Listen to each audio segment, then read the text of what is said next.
បាទសួស្តីបងប្អូនទាំងគ្នាហើយក្នុងវីដេអូនេះគឺខ្ញុំចង់និយាយអំពីអ្នកដែលដឹកថ្មីណាអញ្ចឹង channel របស់ខ្ញុំបានពេលខ្លះគឺខ្ញុំចង់និយាយរឿងដែរក៏ប៉ុន្តែខ្ញុំចង់ដាក់ជាវីដេអូចែកម្លែកទៅកាន់បងប្អូនដែលគាត់ជាអ្នកដែលដឹកជូនដូចខ្ញុំណាអញ្ចឹងបងប្អូនដែលគាត់ដែលជាអ្នកដឹកថ្មីត្រូវប្រយ័ត្នប្រយែងបន្តិចចំពោះភ្ញៀវដែលគាត់complain មកកាន់យើងបងប្អូនចឹងខ្ញុំជួបច្រើនដែរបងប្អូនពេលខ្លះអីវ៉ាន់ពេលដែលយកទៅដល់ដៃគាត់ពេលខ្លះគាត់បាញ់លុយខ្វះក៏មានដែរវាមិនខ្វះឲ្យច្រើនប្រហែលគាត់ថាលុយដែលយើងខ្វះប្រហែលជា1000ទៅ2000ទេហើយគាត់នឹងចូលទៅក្នុងផ្ទះបាទបងប្អូនអញ្ចឹងពិបាកនិយាយមួយគាត់មែនតើបងប្អូនអញ្ចឹងឥឡូវនេះគឺ Grab យើងគឺមានអ្នកថ្មីចូលច្រើនអញ្ចឹងខ្ញុំដឹកអត់សូវបានទេឥឡូវបងប្អូនពិបាកដឹកមែនតើហើយមួយថ្ងៃវងងាយហ្នឹងគឺខ្ញុំជិះដើររបងដូចមនុស្សឈួតហ្នឹងបងប្អូនវាអត់មានបងដឹកបងប្អូនហើយជាក្រុមហ៊ុនគាត់ដាក់បងឲ្យអ្នកថ្មីដឹកច្រើនមិនដឹងបងប្អូនវាពិបាកដែរអញ្ចឹងក្នុងការដែលយើងមិនចង់មានបញ្ហាជាមួយភ្ញៀវបងប្អូនដូចជាក្រុមហ៊ុនគាត់ថាយើងត្រូវនិយាយស្ដីឲ្យពាក្យសម្ដីឲ្យល្អណាក៏ប៉ុន្តែភ្ញៀវមួយចំនួនពេលខ្លះគាត់ពាក្យសម្ដីក៏គាត់មិនល្អដែរក៏ប៉ុន្តែយើងជាអ្នកដឹកបងប្អូនយល់អារម្មណ៍ដូចគ្នាហើយពេលដែលយើងនិយាយមួយគាត់ពាក្យផ្អែមល្ហែមហ្នឹងគាត់ស្រែកកំហុសដាក់មកខ្ញុំជួបច្រើនបងប្អូន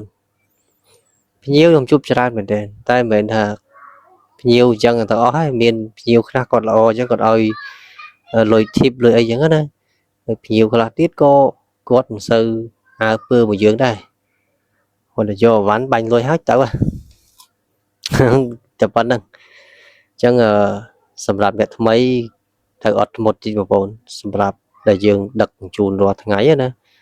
ហើយបងប្អូនដែលថ្មីរៀនមើល map មើលអីច្បាស់តិចបងប្អូនហ្នឹង slow map ហ្នឹងវិលពេញហ្នឹងវល់ map បងប្អូនតែ map ទៅត្រង់បងប្អូនគឺត្រង់ហើយអត់មានកាច់កងេកងងទៅណាហើយក៏ប៉ុន្តែយើងជិះវៀងបានឧទាហរណ៍បងប្អូនស្គាល់ផ្លូវក្នុងពេញក្នុងអីចឹងណាឥឡូវនេះគឺខ្ញុំមិនមែនជាអ្នកដឹកមិនថាជាអ្នកចាស់ជាអ្នកថ្មីប្រហែលទេគ្រាន់ថាខ្ញុំដឹក Grab នេះគឺជិត1ឆ្នាំដែរបងប្អូនវាចូលបាក់6 7ខែដែរហើយតែវារាប់មកក៏ប៉ុន្តែការដឹករបស់ខ្ញុំគឺហាក់បីដូចជារអាក់រអួលខ្លាំងគឺព្រោះ app ខ្ញុំគឺអត់ដូច app របស់គេ app របស់គេគឺទូរស័ព្ទគេ smooth ជាងបងប្អូនគេលោតចូលប៉ក់អញ្ចឹងទៅខ្ញុំអង្គុយម៉ោងធ្លាក់បងប្អូនហើយទៅរក 4-5 ម៉ឺនមកវិញណាតាំងពីម៉ោង7ព្រឹករហូតដល់ម៉ោង7ល្ងាចមានបងមកពីណាដឹងបងព្រោះស្ងាត់មែនតើហើយខំអបងប្អូនបនអ៊ំទូគេថើមលុយឲ្យថើមណាបើអត់មានបងតម្លាក់ឲ្យដឹកបងហ្នឹងវាស្ងាត់មែនតើណាអញ្ចឹងខ្ញុំចេញវីដេអូនេះគឺគ្រាន់តែរំលឹកទៅដល់អ្នកថ្មីដែលគាត់ជាអ្នកដែលដឹក